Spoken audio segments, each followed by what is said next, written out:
dusome ibyakozwe n'intumwa ibice 8 turasoma habiri. Ibyakozwe n'intumwa ibice 8 umurongo wa 26 turangiza wa 40.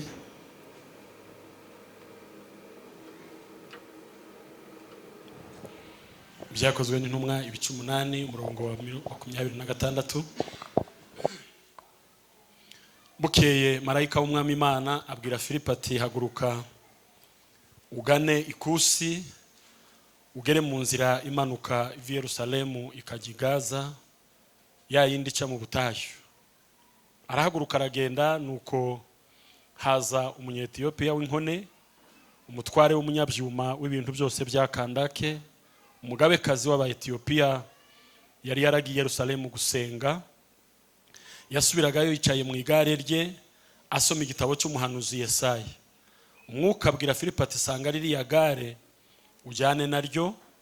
Filipo arahaguruka arirukanka yumva asoma igitabo cy'umuhanuzi Yesaya. Aramubaza ati ibyo usoma ibyo urabyumva? Undi ati nabasha nte ntabonye ubinsobanurira. Yinginga Filipo ngo yurire bicarane.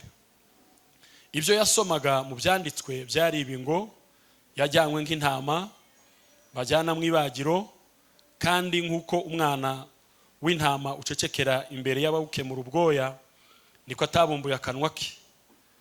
Ubwo yacishwaga bugufi, urubanza rwari rumukwiriye barumukuyeho.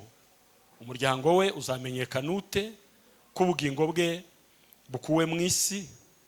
Iyo nkone ibaza Filipo iti ndakwinginga mbwira ayo magambo umuhanuzi yayavuze kuri inde?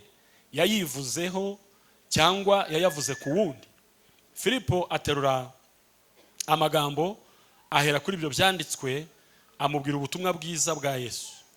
Bakigenda mu nzira bagera ku mazi, iyo nkone iramubaza iti dore amazi, ikimbuza kubatizwa niki? Filipo arayisubiza ati niba wizeye mu mutima wawe wose birashoboka. Nayo iti nizeye Yesu Kristo ko ari umwami, ko ari umwana w'Imana. Itegeka ko bahagarika igare, baramanuka bajya mu mazi bombi. Filipo n'inkone arayibatiza. Bavuye mu mazi umwuka w'Imana ajyana Filipo, inkone ntiyasubira kumubona, nuko ikomeza kugenda inezerewe.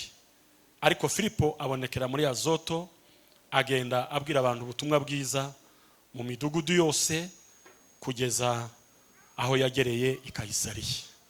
Amen. Abaroma ibice 10.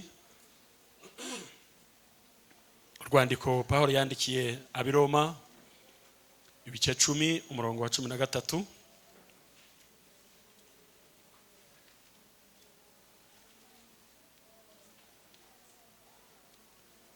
Abaroma 10:13. Kuko umuntu wese uzambaza izina ry'umwami azakizwa.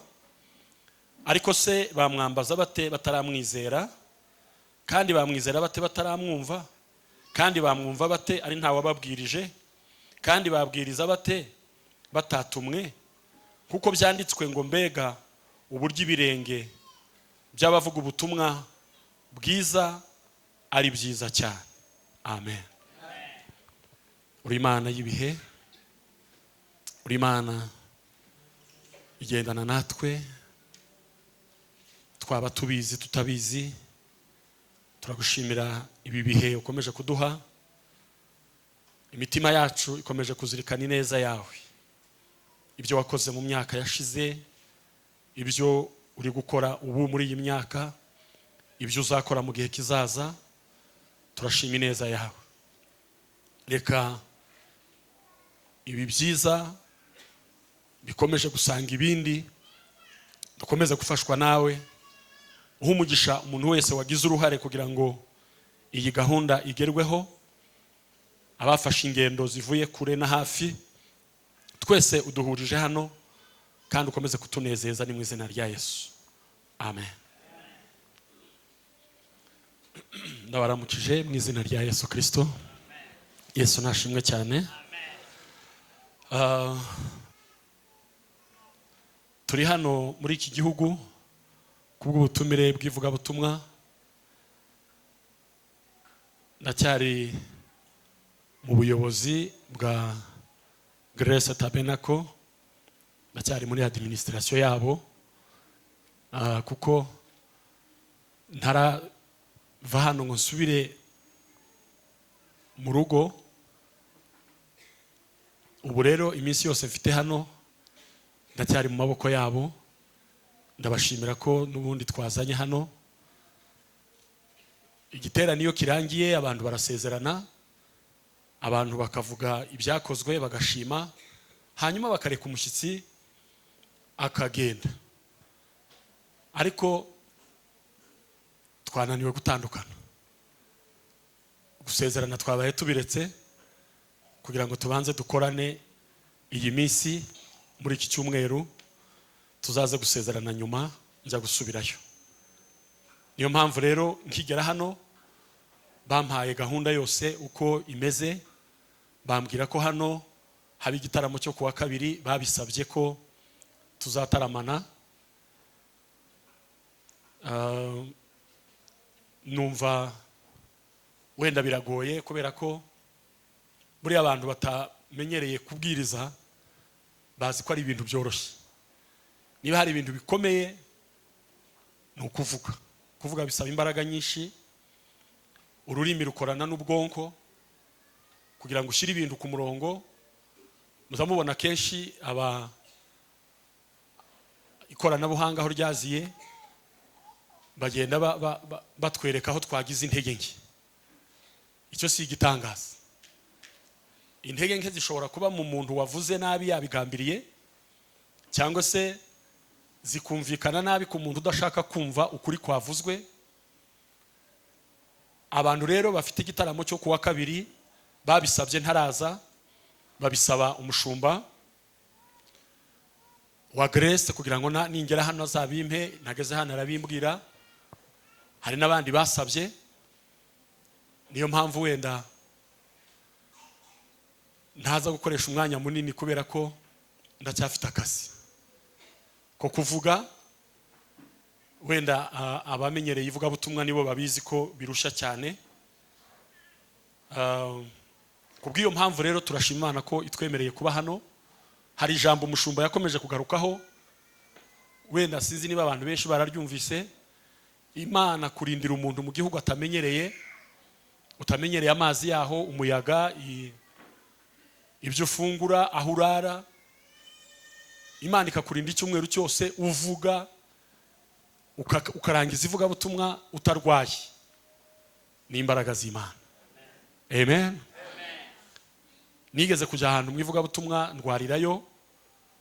Ndwara ariko cyumweru mfatwa mu gitondo, ndihangana mu gitondo ndabwiriza, ariko nyuma ya saa sita birananira. Navuye aho muri iryo joro nahise njye ninjira ibitaro. Navuye mu bitaro nko kuwa kabiri w'icyumweru kindi, kubera nyine ko umubiri kurwara ni ibisanzwe. Uretse n'ibyo, hari umukozi w'Imana mugenzi wanjye twiganye yagiye mu ivugabutumwa ahantu ngo agere yarabwiriza kuwa gatanu, kuwa gatandatu araryama. Ngo bucye mu gitondo bategereje kuza kumubyutsa ngo akomeze abwirize, basanga umuntu yatashye. Nuko birarangira. Ibyo rero nabyo ni ubuzima, ni ibisanzwe.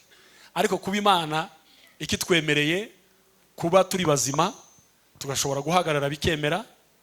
Nyangunda kubwira abantu ngo niba amaboko yawe ari mazima ujye uyazamura, kuko hari abandi uyu mwanya ukoze iperereza bayazamuye biranga.